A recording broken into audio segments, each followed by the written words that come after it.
5장 14절에서 15절까지 두 절입니다. 제가 가지고 있는 성경으로 290면에 있습니다. 신약성경 고린도후서 5장 14절에서 15절. 우리 다 찾으셨으면 한 목소리로 읽도록 하겠습니다. 그리스도의 사랑이 우리를 강권하시는 도다. 우리가 생각하건대 한 사람이 모든 사람을 대신하여 죽었은즉 모든 사람이 죽은 것이라.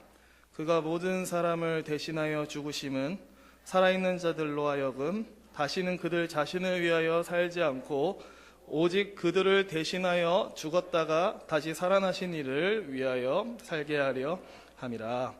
아멘. 네, 지금 현재 이제 담임 목사님께서 이제 필리핀으로 아니죠, 베트남이죠. 베트남으로 제가 가고 싶은 곳을 얘기를. 네, 베트남으로 이제 수련회를 가셔서 네, 제가 수요 설교를 하게 됐습니다. 그 담임 목사님이 안 보이니까 되게 새벽 예배 때 안 보이니까 그리우시죠?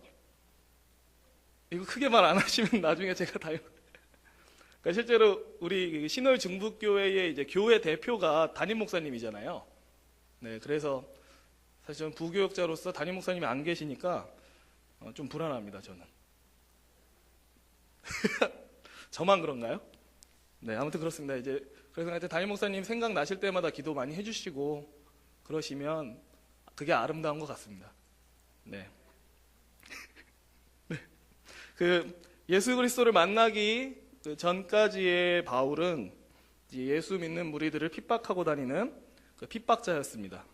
그는 자신의 종교적 열심을 다해서 예수 믿는 자들을 추격했고 그들을 사로잡았고 감옥에 가두었습니다.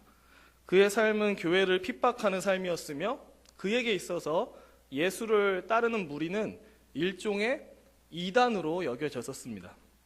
더욱 그럴 만했던 것은 예수님께서 다름 아닌 나무에 달려 죽으셨기 때문에 더 그렇습니다. 다 아시다시피 예수 그리스도께서 십자가에 달려서 죽으셨는데 이 십자가가 나무로 만들어진 것이었죠. 나무에서 죽은 게 무슨 큰 의미냐라고 얘기할 수 있지만 신명기 말씀에 보면 나무에 달린 자마다 하나님께 저주를 받은 자다라고 얘기를 합니다. 그러니까 예수 그리스도는 나무에 달려 죽었기 때문에 이 유대인들 생각에 있어서 저 예수는 하나님께 저주받아서 죽은 사람이었구나 라고 생각할 수밖에 없었습니다. 그러니까 유대인이었던 바울도 똑같은 생각을 할 수밖에 없었죠. 저 예수는 좀 그럴싸하게 보였는데 결국은 나무 십자가에 달려 죽었네. 저 사람은 하나님께 저주받은 사람이구만 이러고 생각을 했을 겁니다. 그래서 바울에게 있어서 예수 그리스도는 구원자가 아니고 하나님의 저주를 받아 나무에 달려 죽은 이단자에 불과했습니다. 그가 보기에 예수는 메시아이기는커녕 신성 모독자에 불과했습니다. 그래서 바울은 그러한 예수를 증오의 대상으로 여겼고 그 예수를 추종하는 무리인 교회를 핍박하고 분쇄시키는 것만이 자신의 삶의 이유라고 생각했던 사람이었습니다. 그런데 그랬던 바울이 다메섹 도상에서 예수 그리스도를 만나게 됩니다. 부활하신 예수 그리스도를 만나게 됩니다. 저주의 상징인 십자가에 달려 죽으신 그분이 아주 영광스러운 광채 가운데 바울 앞에 나타났습니다. 정오의 태양빛보다 더 찬란하게 빛나는 그리스도의 영광을 바울은 보게 됩니다. 그리고선 단번에 알아채게 되죠. 이 영광스러운 예수 그리스도가 하나님께 저주를 받아 죽은 자일 수가 없다라고 생각을 한 것입니다. 그가 저주를 받아서 죽은 것이 아니라 그가 자신의 죄 때문에 십자가에 달려 죽은 것이 아니었다는 것을 그는 알게 됩니다. 그리고 순전히 예수께서 십자가에 달려 죽으시고 저주를 받으셨던 것은 그의 백성들을 구원하기 위해서 그의 백성들을 사랑했기 때문에 그리 되셨다는 것을 깨닫게 되었습니다. 그래서 이후 바울의 삶이 완전히 달라지게 되었죠. 그는 예수 그리스도를 통해서 베풀어진 하나님의 사랑에 완전히 압도당했습니다. 예수 그리스도와 교회를 핍박하던 죄인 중에 괴수였던 자신에게 베풀어진 은혜에 그가 크게 감격하여서 복음의 핍박자였던 그가 이제는 복음의 전달자가 되고 맙니다. 그래서 그는 이방인들 가운데 예수 그리스도를 전하고 일평생 가운데 그의 삶을 복음 앞에 불살랐던 그런 사람이었습니다. 고린도후서 5장을 보면 이제 바울이 이방인들에게 복음을 전했던 동기, 크게 두 가지를 발견할 수 있는데 그 중 하나는 이것이었습니다. 우리 5장 10절에서 11절 한번 읽어보겠습니다. 5장 10절에서 11절. 이는 우리가 다 반드시 그리스도의 심판대 앞에 나타나게 되어 각각 선악간에 그 몸으로 행한 것을 따라 받으려 함이라. 우리는 주의 두려우심을 알므로 사람들을 권면하거니와 하나님 앞에 알려졌으니 또 너희의 양심에도 알려지기를 바라노라. 아멘. 바울이 복음을 전했던 주요한 동기 중에 하나가 뭐였냐면 모든 사람이 반드시 그리스도의 심판대 앞에 서게 될 날이 온다는 것이었습니다. 심판주로 오실, 그러니까 예수 그리스도께서 십자가에 달려 죽으시고 부활하신 후에 이제 승천을 하셨고 때가 되면 다시 오실 터인데 그때는 처음 초림하셨던 때와 같이 연약한 모습이 아니라 영광스럽고 위험 있는 심판주의 모습으로 오시는데 모든 사람은 나중에 그 예수님의 심판대 앞에 서게 됩니다. 그러니까 바울은 알고 있었습니다. 모든 사람이 이 예수 그리스도의 심판대 앞에 서서 선악간에 어떤 행위를 했었는지 판단받게 될 것이다. 그리고 그 심판은 매우 엄중하며 두려운 것이다 라는 것을 바울은 잘 알고 있었습니다. 만약에 그리스도의 심판대 앞에 서기 전까지 하나님과 화목하지 못했던 사람이 있다면 그는 반드시 영원한 형벌에 처해질 것입니다. 본질상 진노의 자녀이며 마귀의 권세 아래에서 마귀와 똑같은 생각을 하고 숨을 쉬듯 자연스럽게 죄를 지었던 모든 사람들은 그리스도의 심판대 앞에서 아무도 살아남을 수 없을 것입니다. 그들이 이 땅에서 살면서 어떤 업적을 이루었던지 간에 무슨 위대한 일을 했던지 간에 그들은 그리스도로부터 받을 정죄를 피할 수 없을 것입니다. 그들은 자신의 죄값을 짊어지고 영원한 형벌, 곧 지옥 가운데로 떨어지고 말 것입니다. 그래서 바울은 그가 만나는 사람마다 그렇게 전했던 것이죠. 우리가 때가 되면 예수 그리스도의 심판대 앞에 서게 된다. 그 심판대 앞에 서기 전까지 하나님과 화목하지 못한 자가 있다면 그는 하나님께 정죄를 받아 영원한 형벌을 받게 될 것이다. 그러므로 너희는 이 정죄를 피하고 이 심판을 피하고 하나님과 화목하여라 라는 마음으로 그는 그 복음을 전했던 것입니다. 20절에 보면 바울이 이렇게 얘기를 합니다. 그러므로 우리가 그리스도를 대신하여 사신이 되어 하나님이 우리를 통하여 너희를 권면하시는 것 같이 그리스도를 대신하여 간청하노니 너희는 하나님과 화목하라. 그러니까 바울은 고린도 교인들에게 하나님과 화목하라는 말을 전합니다. 그러나 이러한 권면은 그저 앞으로 다가올 심판을 피해라 이 정도의 의미만을 갖고 있진 않은 것 같습니다. 왜냐하면 하나님과 화목하고 심판을 면하게 할 이 복음을 누가 전하라고 시켰냐면 다름 아닌 하나님 자신이기 때문입니다. 그러니까 하나님 자신이 심판을 면할 복음을 전하라고 했다라는 것은 그 안에 이런 의미가 있는 거죠. 하나님께서도 스스로 죄인들의 멸망을 기뻐하지 않으신다는 겁니다. 하나님께서 스스로 화목의 길을 제시하셨고 또한 그 화목의 길을 증거하게 하심으로써 죄인들과 다시 온전한 관계로 서기를 하나님께서 원하셨다는 거죠. 그러니까 다른 말로 하나님께서 죄인을 사랑하신다는 의미도 여기에 들어가 있다는 겁니다. 그래서 바울이 이 복음을 전할 때에는 그저 심판에 대해서 겁을 주거나 심판을 피해야 한다 이러한 마음으로만 복음을 전한 것이 아니라 그 안에 들어있는 하나님의 사랑 안에서도 같이 복음을 전했던 것이죠. 그래서 바울은 14절을 보면은 이렇게 얘기를 합니다. 한번 읽어보겠습니다. 그리스도의 사랑이 우리를 강권하신도다. 우리가 생각하건대 한 사람이 모든 사람을 대신하여 죽었은즉 모든 사람이 죽은 것이라. 그러니까 바울이 얘기를 합니다. 그리스도의 사랑이 우리를 강권한다. 그러니까 복음을 전하는 자신들을 그리스도의 사랑이 강권한다. 다른 식으로 얘기를 하자면 그리스도의 사랑이 바울 자신을 다스리고 지배하고 있다. 그리스도의 사랑이 내 안에 충만하게 거하고 있다라고 얘기를 하는 것입니다. 그러니까 바울의 감정 안에는 이러한 그리스도의 사랑이 있었습니다. 이 세상의 풍조를 따르고 공중 권세 잡은 마귀를 따르는 모든 죄인들을 사랑하시는 그리스도의 사랑이 바울 안에도 있었습니다. 그래서 바울은 심판에 대한 두려움만 말하면서 복음을 전한 것이 아니라 그 안에 또 들어있는 그리스도의 사랑을 같이 전하면서 복음을 전파했던 사람입니다. 구원을 알지 못하는 영혼들을 향한 그리스도의 사랑, 그 신적인 강제력 가운데 그는 복음을 전파했습니다. 그러면 이 바울이 전했던 예수 그리스도의 복음은 어떤 것이었는가? 14절 하반절에서 말하는 것 같이 한 사람이 모든 사람을 대신하여 죽었다라는 것이었습니다. 그러니까 예수 그리스도 한 사람이 모든 사람의 죄를 짊어지고 십자가에 달려 죽으셨다. 그분이 십자가에 달려 죽으심으로 우리가 받을 모든 형벌과 저주, 멸망이 사라졌다. 모든 정죄가 사라졌다라는 것을 바울은 증거했습니다. 그리고 바울이 한 가지 더 얘기를 하는데, 한 사람 예수 그리스도의 죽으심으로 나타나게 된 효과, 효력이 이것만이 아니라는 것을 얘기를 합니다. 한 가지가 더 있다. 그건 이제 15절에서 얘기를 하는데, 우리 15절은 한번 한 목소리로 읽어보도록 하겠습니다. 15절. 그가 모든 사람을 대신하여 죽으심은 살아있는 자들로 하여금 다시는 그들 자신을 위하여 살지 않고 오직 그들을 대신하여 죽었다가 다시 살아나신 이를 위하여 살게 하려 함이라. 아멘. 그러니까 바울이 얘기를 합니다. 한 사람 예수 그리스도께서 죽으셨을 때 그와 함께 우리도 죽었다.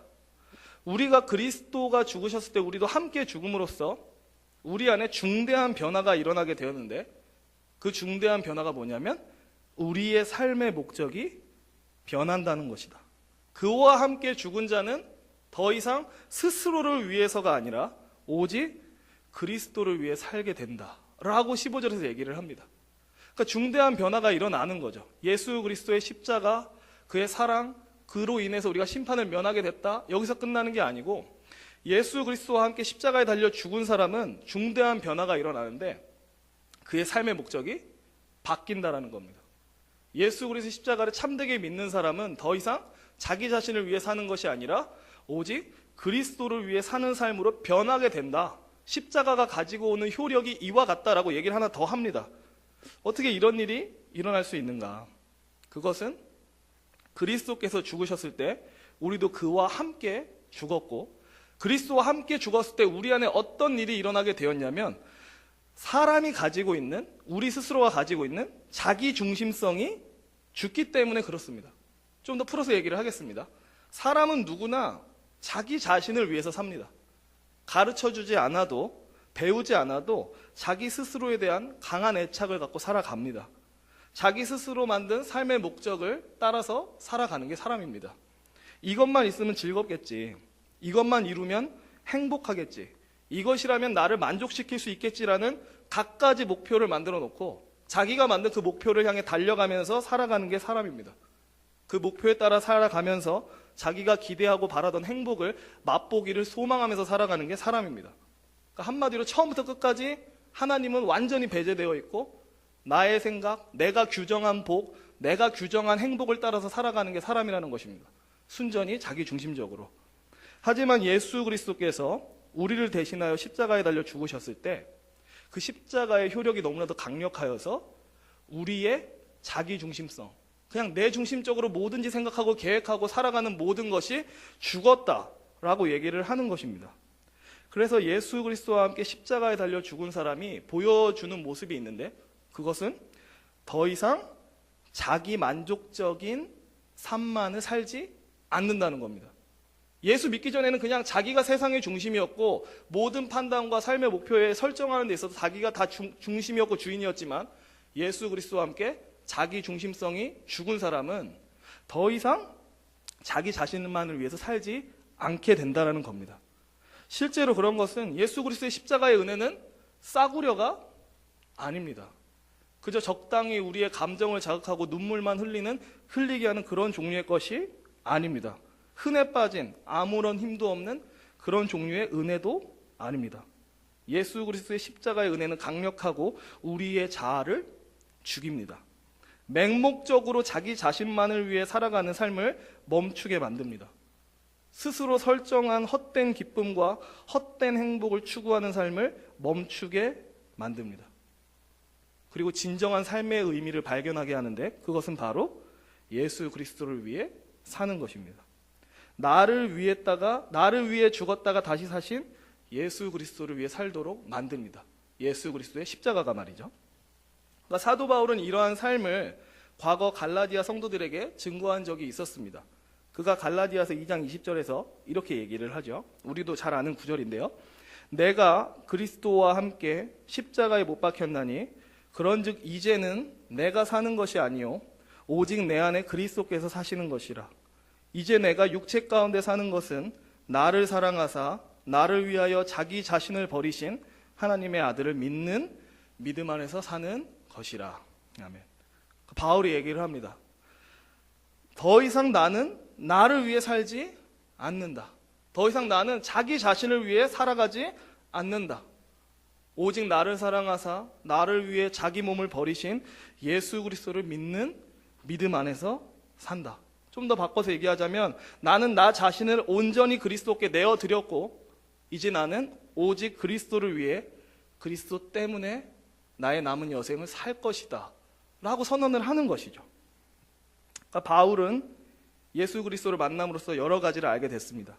예수 그리스도 없이는 훗날 마주할 심판을 피할 수 없다는 것도 알았습니다. 또한 아무런 자격 없는 죄인 중에 괴수와 같던 자신을 그리스도께서 사랑하셨다는 것을 알았습니다. 또한 우리로 하여금 더 이상 자기중심적인 삶을 살지 못하게 하려고 그리스도와 함께 우리를 십자가에 달려 죽게 하신 하나님의 은혜도 알았습니다. 그렇기 때문에 바울은 완전히 새로운 삶을 주신 예수 그리스도를 위해 사는 것 외에는 그냥 아무런 삶의 의미를 발견할 수 없었던 그런 사람이었습니다. 방금도 얘기했지만 그는 오직 그리스도를 위해서 그리스도 때문에 삶을 살았고 자신의 일생을 그리스도를 위해서 불태웠던 사람이었습니다. 그러니까 바울은 세 가지를 경험을 한 것이죠. 먼저는 심판을 면하게 하셨다. 예수 그리스도께서. 또한 예수 그리스도께서 그러니까 그리스도를 핍박하던 자신을 사랑하셨다라는 것을 알았고, 또 한 가지 그리스도와 함께 내가 십자가에 달려 죽음으로 나는 더 이상 자기중심적인 삶을 살지 않게 되었다. 이 세 가지를 다 알았던 사람입니다. 다시 한번 얘기하겠습니다. 우리 모두는 그리스도의 심판을 피할 수 없습니다. 훗날 있을 그 엄중한 심판을 피할 수 없습니다. 그러나 예수 그리스도께서 우리로 하여금 그 심판을 면하게 해주셨습니다. 또 그뿐만 아니라 우리가 예수를 알기 전, 하나님을 알기 전 그분이 우리를 먼저 사랑하셨고 우리에게 먼저 사랑을 드러내셨습니다. 또 한 가지, 예수께서 십자가에 달려 죽으셨을 때 그분만 죽으신 것이 아니라 그를 믿고 그와 연합된 우리도 같이 죽었고, 우리도 같이 죽을 때 어떤 일이 일어났냐면 자기중심성, 그저 나 자신만을 위해 살고자 하는 성향이 죽었다라는 걸 얘기를 하는 거죠. 그래서 바울의 삶은 바뀔 수 있었고, 이것은 예수를 믿는 사람에게도 여전히 동일하게 나타나는 현상입니다. 근데 저는 사실 이제 바울이 얘기하는 이 세 가지 사실, 심판을 면하게 하심, 자신을 사랑하심, 자기중심적 삶을 멈추게 하심, 이 세 가지 중에 우리가 받을 형벌을 면하게 해주셨다는 이 사실 하나만으로도 우리의 삶의 목적은 충분히 바뀔 수 있다는 생각이 들었습니다. 왜 그런지 그냥 얘기를 해보겠습니다. 성도님들 혹시 타이타닉이라는 영화를 보셨나요? 네, 절반도 안 보신 것 같아서 굉장히 설명하기 힘들 것 같은데 그렇게 얘기를 해보겠습니다. 이 영화가 1997년에 개봉된 엄청 오래된 영화인데, 근데 지금 봐도 그 영화가 되게 어색하지가 않습니다. 워낙 돈을 많이 들였고 워낙 잘 만드는 영화여서 지금 봐도 하나도 안 촌스러운 영화인데 기회가 되면 한번 보시면 좋을 것 같습니다. 요즘도 가끔 TV에서 어쩌다가 한번 해주는데요. 이 영화는 실화를 바탕으로 만들어진 영화였습니다. 1912년도에 있었던 타이타닉이라고 하는 배의 출항부터 침몰까지를 그리고 있는 영화인데, 영화를 보신 분은 알겠지만 이 영화는 단순히 배가 출항해서 침몰하는 내용만 그린 영화는 아닙니다. 그 과정 가운데 남자 주인공과 여자 주인공의 로맨스를 녹여 넣은 그런 영화였습니다. 배가 빙산에 이제 부딪히거든요. 이렇게 출항을 하고 가다가 빙산을 보지 못하고 빙산에 부딪혀서 배가 침몰하기 시작합니다. 그때 남자 주인공은 여자 주인공을 구해내기 위해서 필사적인 노력을 하고, 그리고 영화의 막바지에 다다르면 이제 타이타닉이 완전히 침몰을 합니다. 근데 그 상황에서 이제 떨어져 나온 배의 파편이 있었는데 그 파편에 여주인공을 올려놓고 남자 주인공은 그냥 팔로만 버틴 채 몸은 다 물에, 이제 바닷물에 잠겨 있는 그런 상황이었습니다. 그러니까 남자 주인공이 그렇게 했던 이유는 그 부셔진 배의 파편이 너무 작아서 둘이 올라가면 파편이 가라앉을 수도 있기 때문에, 그래서 여자라도 살리기 위해서 여자는 올려놓고 자기는 이제 팔만 버틴 채 이제 물속에 담그고 있었던 겁니다. 그래서 영화를 보신 분은 알겠지만 결국 그때 당시가 그 지역이 아직도 추웠기 때문에 남자 주인공은 바닷속에서 이제 그대로 얼어 죽고 이제 여자 주인공만 살아남는 그런 장면이 나옵니다. 거기서 나오는 이제 명대사가 있죠. 그 남자 주인공 이름이 잭인데 여자가 다 죽어가는 목소리로 잭 이런 장면이 나옵니다. 아니 너무 크게 보시면 아면 잭막 이러면서 막 건드리지만 잭은 얼어서 죽어 있는 상황이었습니다. 근데 이제 영화의 내용이 이렇다 보니까 사람들이 이 영화를 보면 뭐만 기억하냐면 이 남자 주인공의 헌신적인 사랑만 기억합니다. 딱 그 장면이 너무 인상 깊으니까 여자를 살리기 위해서 막 앵가님을 쓰고 여자를 살리기 위해서 파편에 올려놓고 자기는 얼어 죽는 이걸 보다 보니까 막 세상에 이렇게 멋진 남자가 있다니, 사랑하는 여자를 위해 목숨을 바치다니, 이런 감격에 빠질 만한 영화인데 저는 이제 그 얘기를 하려고 하는 게 아니고, 그러니까 이 영화를 다른 한편으로 보면 뭔가 모를 섬뜩함을 주는 그런 좀 느낌이 있습니다. 뭐 공포 영화는 아니지만. 왜냐하면 타이타닉이 침몰하기 전까지 그 배에 타고 있던 그 누구도 타이타닉이 침몰할 거라고 예상하지 않았기 때문에 그렇습니다. 그러니까 이 배는 그 당시에 세계에서 만들어진 배 중에 가장 큰 배였다고 합니다. 길이가 269m고 배에 있는 층만 해도 20층으로 만들어져 있었고 당대 최고의 기술이 종합되어 있는 그런 배였다고 합니다. 바닥은 이중바닥으로 되어 있었고 16개의 방수 격실이 있었고 물이 차면 저절로 문이 닫혀서 배가 절대 가라앉지 않게 만든 그런 배였습니다. 그렇기 때문에 이 배에 타고 있던 사람은 설마 내가 타고 있는 배가 침몰할까? 내가 타고 있는 이 타이타닉은 절대 침몰하지 않을 배야 라고 생각하고 있었을 겁니다. 하지만 이 배는 곧 빙산에 부딪혀서 가라앉을 운명이었습니다. 그리고 이 배에 타고 있던 승객 역시 함께 차가운 바닷속으로 가라앉을 운명이었습니다. 그러나 승객 중 그 누구도 내가 타고 있는 이 배, 그리고 자신의 앞에 죽음이 기다리고 있을 거라고는 예상하지 못했습니다. 이들은 배가 빙산에 부딪히기 직전까지 호화로운 파티를 즐겼습니다. 배가 파손되기 직전까지 배 안에서 즐길 수 있는 모든 종류의 즐거움을 만끽하고 있었습니다. 그러다 그 누구도 예상치 못한 빙산 충돌을 일으켰고 배에 타고 있던 2200명 중에 1500명이 죽는 아주 끔찍한 사건이 일어나고 말았습니다. 그러니까 상상을 해보는 겁니다. 저는 그 죽은 1500명 어땠을까? 이 사람들은 분명히 그 타이타닉 배에 탔다는 것만으로도 굉장히 즐거웠을 것 같습니다. 이 세계에 이 시대에 나올까 말까 이 대단한 배에 내가 타고 있다니, 그리고 이 배는 이렇게 넓고 즐길 것도 많고 참 볼 것도 많네 라고 하면서 그 배 안에서 음식 먹고 춤추며 즐거워했던 그런 장면들이 떠오릅니다. 근데 생각을 해보겠습니다. 이들이 이렇게 즐거워하고 기뻐할 수 있었던 이유는 무엇이었을까요? 배 안에서. 그것은 그 배 앞에, 자신들 앞에 죽음이 기다리고 있다는 사실을 전혀 몰랐기 때문에 그렇습니다. 만약에 그 사람들이 자기가 딱 타이타닉에 타자마자 이제 출항하고 몇 시간 있다가 이 배는 빙산에 부딪혀서 침몰되고 말 거야 라는 것을 알았다면 과연 이 사람들은 즐거워할 수 있었을까요? 마치 사형을 앞둔 죄수가 즐겁고 기쁘게 살 수 없는 것과 마찬가지입니다. 애써 그 죽음을 피하고 나에게는 멸망이 오지 않겠지 라고 스스로를 되뇌어도 다시 한번 마음속에 생각이 치솟아 오를 겁니다. 나는 사형을 당하게 될 거야. 그리고서는 모든 즐거움과 기쁨, 삶의 의욕을 다 잃어버릴 수밖에 없겠죠. 제가 지금 타이타닉 얘기를 꺼낸 이유는 구원받지 못한 사람들이 처한 상황이 이것과 똑같기 때문에 그렇습니다. 굳이 비유를 하자면 모든 사람은 타이타닉에 타고 있습니다. 그들은 자기가 타고 있는 타이타닉이 절대로 침몰하지 않을 것이며 자기는 절대로 죽을 일이 없다라고 생각을 합니다. 자신의 인생은 안전할 것이고 언제까지고 나의 인생은 순항할 것이라고 굳게 믿고 있습니다. 그리고 그 위에서 온갖 파티와 즐거움과 쾌락을 만끽하면서 살아가고 있습니다. 하지만 그들을 기다리고 있는 것은 배의 침몰, 곧 인생의 종말입니다. 그래서 저는 생각해보고 싶은 게 이겁니다. 자신의 죽음과 멸망을 내다보고 있는 사람이 과연 즐겁게 살아갈 수 있을까? 자신이 필연적으로 지옥에 떨어질 것을 아는 사람 중에 난 참 인생 사는 맛이 있어 라고 얘기할 수 있는 사람은 몇 명이나 있을까? 아마 아무도 없을 겁니다. 멸망이 확정된 사람, 지옥행이 확정된 사람은 그 누구도 즐겁게 살아갈 수 없습니다. 하루하루가 불안의 연속이고 하루하루가 절망에 가득할 수밖에 없습니다.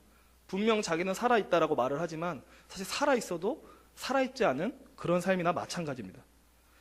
이 타이타닉을 또 생각하면 노아의 이야기가 생각이 납니다. 노아는 하나님께 계시를 받아서 대홍수가 있을 것을 알고 방주를 준비했습니다. 오랜 시간 동안 거대한 배를 만들었죠. 그 배를 만드는 가운데 많은 사람들이 성경에 나오진 않지만 분명히 노아에게 많은 조롱과 비난을 했을 겁니다. 아니 너는 대체 지금 뭘 하고 있는 거냐? 그런 큰 배는 대체 왜 만들고 있는 거냐? 너 혹시 정신이 나간 거 아니냐? 쓸데없는 짓을 그만해라. 이런 식으로 많은 사람들이 노아를 조롱했을 겁니다. 오랜 시간이 걸쳐서 마침내 방주가 완성됐고 대홍수는 코앞으로 다가왔습니다. 그러나 그때까지도 노아의 가족을 제외한 모든 사람들은 자기들 앞에 멸망이 기다리고 있다는 것을 추워도 생각하지 못했습니다. 이제 곧 홍수가 내려서 자기 모두의 운명이 끝날 것이라는 생각은 아무도 못하고 똑같이 먹고 마시고 장가가고 시집가고 있었습니다. 근데 때가 되어 하늘이 열려서 비가 폭포수처럼 쏟아졌고 땅이 열려서 물이 뿜어대자 먹고 마시고 즐기던 모든 사람들은 기겁하며 놀랐고 결국 모두 다 물에 휩쓸려 죽임을 당하고 말았습니다. 그 사람들이 물에 휩쓸려서 죽임을 당하면서 무슨 생각을 했을까요? 아, 이렇게 빨리 죽을 줄 알았으면 더 즐겁고 더 쾌락적으로 살 걸, 이런 생각을 했을까요? 그런 생각을 안 했을 것 같습니다. 제 생각에는 내가 그동안 누렸던 모든 즐거움과 쾌락이 대체 무슨 소용이 있는가? 진짜로 홍수가 날 줄 알았다면 노아와 함께 있어야 했는데 내가 어리석었구나. 내 앞에 멸망이 기다리고 있는지도 모르고 나는 내 인생을 헛살았구나 라면서 한탄하지 않을까요? 제가 얘기하고 싶은 것은 멸망을 앞둔 삶은 그 삶 속에서 그 어떤 열정도 나올 수 없다라는 겁니다. 멸망을 코앞에 두고 지옥을 코앞에 둔 사람은, 그걸 알고 있는 사람은 그 어떤 즐거움과 기쁨도 추구할 수 없습니다. 내가 끝날 걸 아는데, 나의 끝이 지옥인 걸 아는데, 나의 끝이 심판이고 멸망일 걸 아는데 대체 그 어떤 사람이 즐겁게 인생을 살 수 있겠습니까? 의욕적이지도 않고 살아도 사는 것 같지도 않고 뭘 해도 안 즐겁고, 굳이 비유를 하자면 이제 불치병에 걸려서 죽어갈 날이 얼마 남지 않는 사람, 아마 뭘 해도 즐겁지 않을 겁니다. 뭐 하면서 웃을 수는 있지만 그 웃음 뒷면에는 씁쓸함이 남아있을 겁니다. 하지만 우리에게는 너무나도 큰 기쁨의 소식이 있죠. 우리가 도무지 피할 수 없던 문제, 빙산과의 충돌, 피할 수 없는 죽음, 멸망의 운명을 해결해 주신 분이 계십니다. 그분이 누구십니까? 바로 예수 그리스도입니다. 그러니까 저와 여러분 모두는 죽음을 피할 수 없던 사람들입니다. 그러니까 아무리 이 세상에서 잘 먹고 잘 산다 해도 멸망을 피할 수 없습니다. 이 땅에서 아무리 호화롭게 살아도 지옥에 떨어지는 순간 내가 이 세상에서 잘 먹고 잘 살았던 게 대체 무슨 의미가 있었는가? 내가 누려왔던 모든 즐거움이 다 헛되구나라고 한탄할 수밖에 없는 그런 사람들이었습니다. 그러니까 한마디로 살아도 사는 것이 아닌 그런 사람들이었다는 거죠. 하지만 우리에게 진정한 삶을 안겨주신 분이 계시죠. 그분이 바로 예수 그리스도입니다. 예수 그리스도께서는 우리가 도무지 피할 수 없는 죽음의 운명을 피하게 해주셨습니다.